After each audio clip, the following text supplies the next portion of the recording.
So yun mga idol, what's up? Chris Ride Motovlog nga po pala. For today's, nandito ngayon tayo sa DES, The Wixam Incorporated, Lagao Branch, General Santos City. Dito muna tayo sa Honda Motorcycle. Marami po kasi nagpapa-inquire sa akin ang motor na to.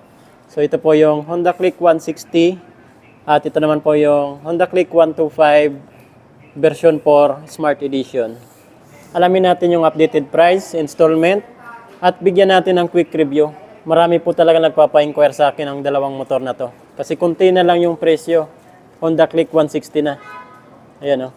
Pero hindi pa rin nagpapaiwan si Honda Click 125. Compact, sporty. Dito yan sa dalawang motor. Ayun natin pagdating sa price. Dito sa Honda Click 125 version 4, cash price po nila dito ay 89,000. Ayan po.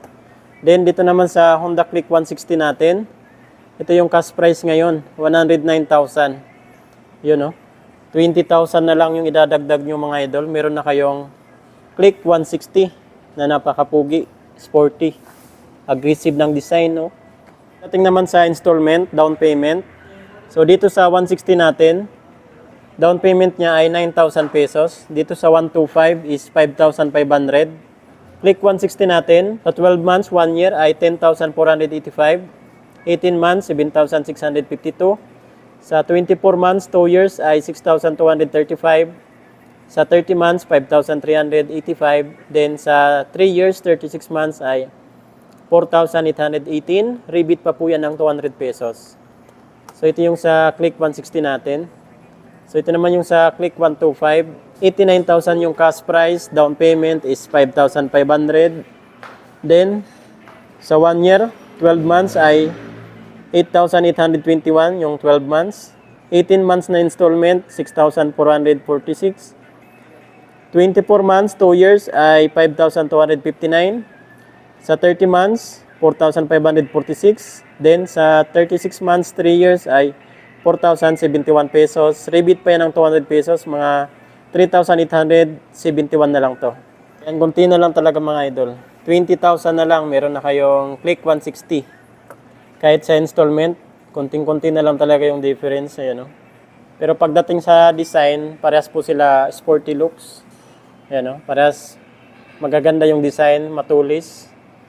So yung sa Click 160 natin, parehas sa 125. Ayan, no? Meron po siyang ganito. Siyempre, mas compact lang si 125 natin. Mas brusco naman si Click 160. Pagdating sa design. Pagdating sa head niya, sa akin, mas sporty itong sa 125 natin. Ito naman yung sa Click 160.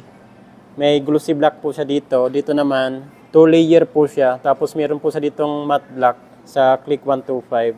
Pagdating naman sa design dito sa harapan, ito yung gusto ko eh. Compact talaga tapos matulis. So dito kasi, bulky masyado mga idol. Pero depende pa rin yan sa atin, sa trip natin. Kung alin yung mas gusto nyo dyan. Signal light, daytime running lights. Yan o, dito po. Parang hindi sila nagkakalayo ng design. Daytime running lights, signal light. Yan o, hindi talaga sila nagkakalayo ng design. Pagdating naman sa headlight, parehas po ito naka-LED. Pagdating naman sa front fender, malapad yung sa Click 160 natin. Kasi malaki naman talaga yung gulong niya. Then telescopic niya, mas malaki. Compare dito sa Click 125. Siyempre, mas slim si Click 125 talaga. Pagdating naman po sa size ng gulong nila, sa 125 natin is 90 by 80. And then 14 inches yung size ng gulong niya. Dito naman sa Click 160, 100 by 80. 14 inches pa rin yung size ng gulong niya. Dito sa mags, parehas po sila ng kulay ng mags. So parehas po ito naka-tubeless, then naka-street tire. So dito naman tayo sa tail light at brake light niya. So parehas mas maangas. Ayan o. So ito yung sa version 4 natin. Naka-laser type na yung sa Click 125. So ito, ganun pa rin yung design niya. Pero maganda dito kasi parehas po ito LED. Naka-LED yung mga ilaw niya. Kahit yung signal light, maganda parehas mga idol. Sa Click 160, yung tambutso niya, pabilog yung design niya dito. Ito naman sa Click 125. Okay na okay pa rin mga idol. Pagdating sa brake, parehas lang po sila naka-drum brake. So, hindi pa rin sila disc brake. Then, sa suspension naman, para sila naka-single suspension. Ayan o. Pero mga solid pa rin yan mga idol. Airbags ng 125. doon naman sa 160. CVT ng 125, din sa 160 natin. Siyempre, mas malaki kasi yung makina nun. So, pinagkaiba nila sa makina, ito 125cc, 160cc. Ito naka 4 valve, ito naka 2 valve lang. Parehas po sila naka liquid cooled, then naka 4 stroke. So, di hamak talaga na mas mabilis itong sa 160 natin. Kasi naka 4 valve po ito, tapos 160cc pa. Talagang 20,000 mo na idadagdag, dito ka na lang sa 160 natin. Pero kapos kasi ito mga idol. Bakit kapos? Sobrang bilis ng makina, pero yung sa braking system niya, naka-drum brake kasi. Wala pa itong ABS. Gusto ko sana sa malakas na motor, yung may ABS, naka-dual disc brake. Yun yung maganda talaga pagdating sa mga mabibilis na motor para safe. So ito naman yung makikita natin sa upuan niya. Click 125, click 160, malapad talaga sa click. Ayan o. Pero kung mga beginners rider, okay na itong click 125 natin. Sa bilis, sa tindig, sa handling, okay na ako dito sa click 125. Pero kung gusto mo naman ng mabilis, may arangkada, maporma, click 160 na. Sa mga mabilis magpatakbo, hanap talaga is mabilis na motor, dito tayo sa click 160.